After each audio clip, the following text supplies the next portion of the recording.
There comes a moment when a man must decide what he truly believes about himself, not what the world tells him he is, not what fear whispers in the dark, but what he declares himself to be. Because the truth is simple, you were not sent here to drift. You were not born to hesitate. You were sent here to win. Everything in your life, every success, every failure, begins with one invisible law, the law of self-belief. The world is nothing more than a mirror reflecting what you hold inside. Think small, and the world will shrink to fit your thought. Walk in faith, and suddenly the impossible begins to bend in your favor.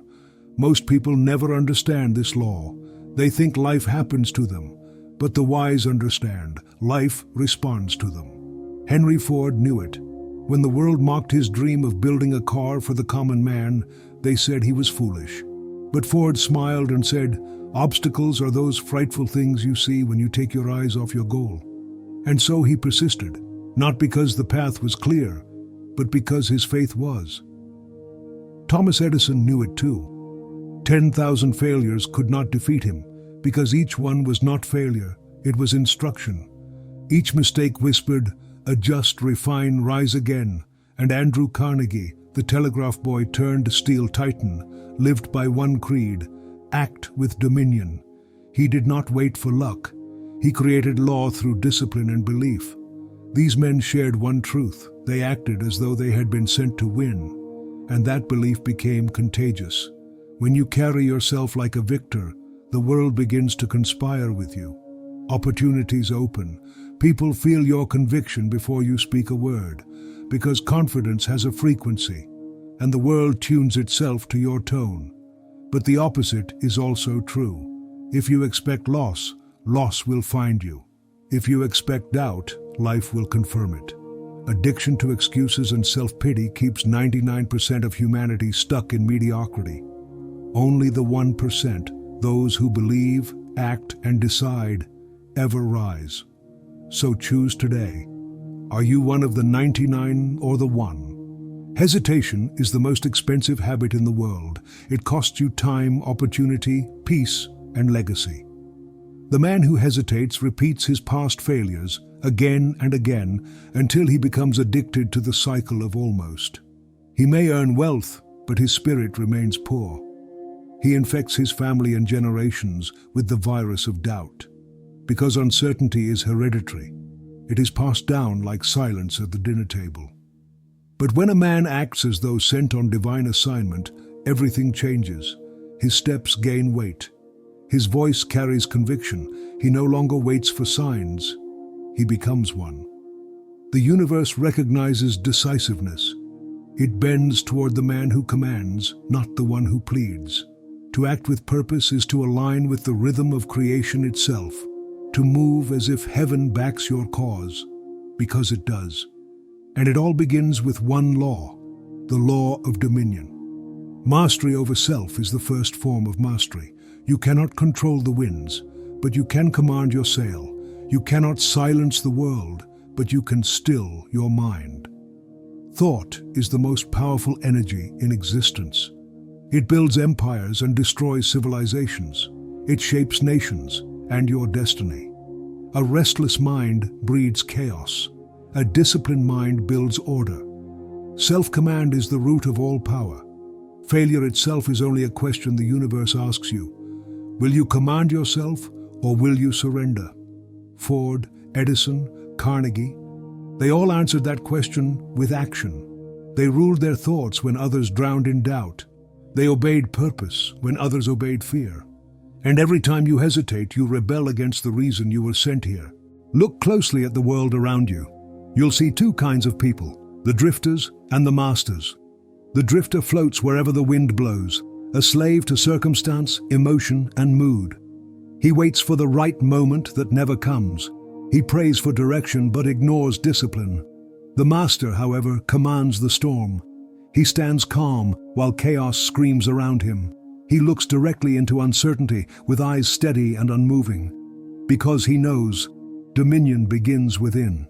You can recognize dominion instantly. It's in the tone of voice that doesn't waver. It's in the calm that silences noise. It's in the man who doesn't shout, because he doesn't need to. Dominion is not tyranny. It is not control over others. It is command over your lower nature, your fear, your anger, your distractions, your impulses. The real battle has never been out there. It's always been in here. Each morning you wake up with two masters standing before you, fear and faith, and whichever you obey becomes your God for the day. Lincoln mastered emotion. Edison ruled imagination. Rockefeller demanded order. Ford ruled faith. Their victories began long before anyone noticed, in silence, in self-command, in decision. Because dominion is quiet power, the kind that radiates peace instead of noise. So say it to yourself, not as hope, but as law. I was sent to rule, not to retreat. My thoughts obey me, therefore the world must obey me. When you command yourself, you command life. When you master thought, life kneels to you. Hesitation is not harmless. It's assassination. It murders potential before it takes its first breath. It whispers lies disguised as logic. Wait until you're ready. But readiness never comes. Indecision sends two conflicting orders to your subconscious. One says, go. The other says, stop. So your inner power freezes, frustration becomes your daily bread. But the moment you decide, truly decide, the universe moves. The fog clears, energy rushes in, ideas align, resources appear. Decision is the spark that wakes sleeping power. It is the bridge between thought and destiny. Every great success in history was born from a single, uncomfortable decision. Edison decided that light could be captured. Ford decided that the common man deserved a car. Carnegie decided to master steel, and he did, not by luck, but by law. When you delay decisions, you insult the intelligence of the power that created you. You say, I don't trust myself. And the universe answers, then why should I? Decision is not the absence of fear. It is the death of fear through action. You cannot steer a parked car. You must move, even if uncertain. Because wrong decisions can be corrected. Indecision cannot. So decide boldly.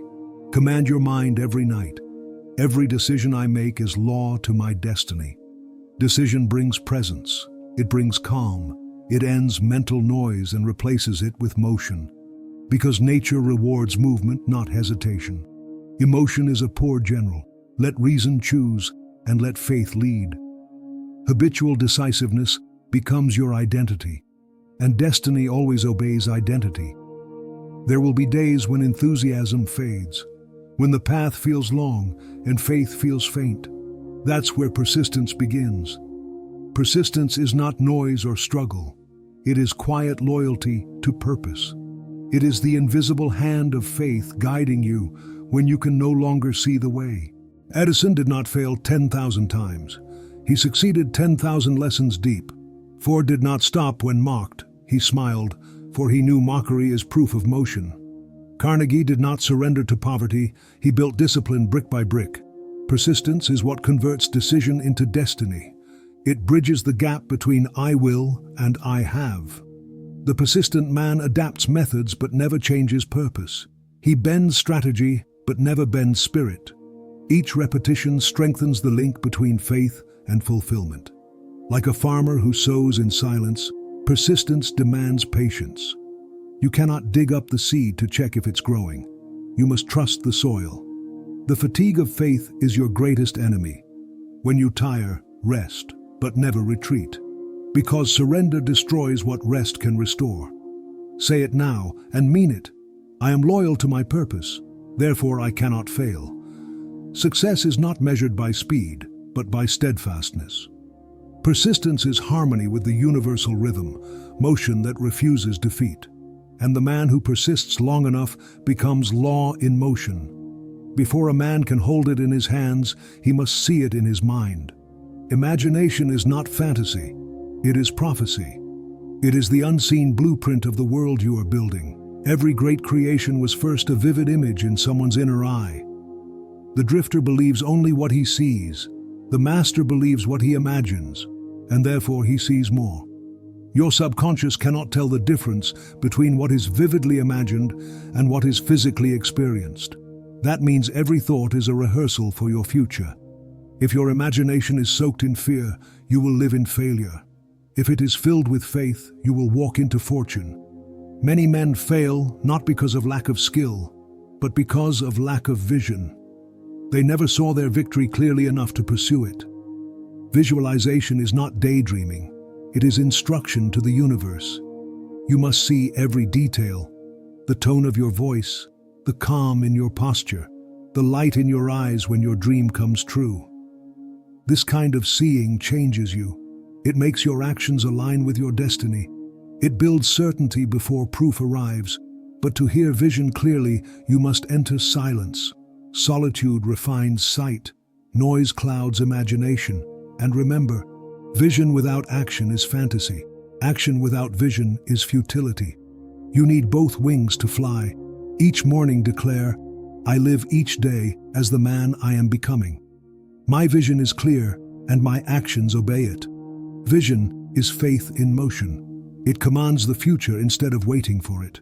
The visionary builds tomorrow in his mind long before it is visible to the world. Every law, every decision, every act of persistence, they all lead here.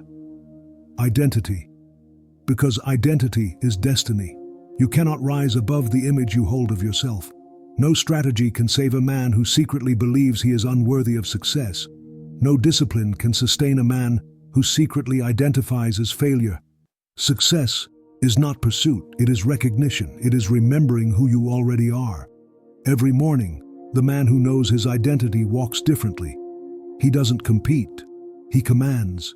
He doesn't seek approval, he radiates certainty. He doesn't fear failure, he uses it as fuel. The words I am are sacred, for whatever follows them shapes your world.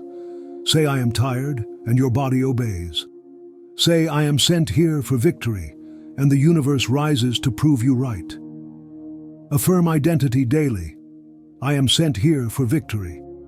I am guided, guarded, and guaranteed by infinite law. I am what I decide to be. Historical giants all knew this truth.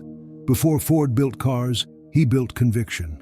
Before Edison lit the world, he lit his mind. Before Carnegie forged steel, he forged identity.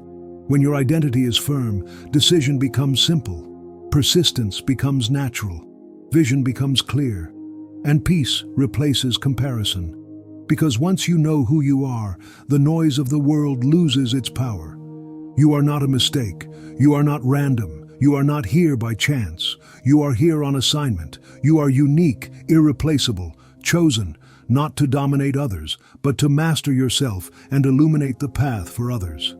So each night, before sleep, declare it again, softly, deliberately, as a king whispering to his own soul, I am sent here for victory. Failure serves me. Success follows me. My destiny obeys my belief. And when morning comes, live it, walk it, radiate it. Because the man who acts as one sent here to win does not chase life. He commands it. Life will test you. It will confront you with storms, with silence, with the temptation to quit. But remember, storms are not here to destroy you. They are here to train you. They sculpt kings from clay, leaders from laborers, masters from the mediocre. They are the universe asking, do you remember who you are? And if you answer, yes, I was sent here to win, then everything begins to align. Because faith, decision, persistence, vision, and identity are not separate laws. They are the 5 fingers of one mighty hand, the hand of dominion. And when that hand is raised in faith, no power on earth can close it. So stand tall, walk steady, speak clearly, decide boldly, persist calmly, and see vividly. For you, yes you, were not sent here to drift. You were sent here to win.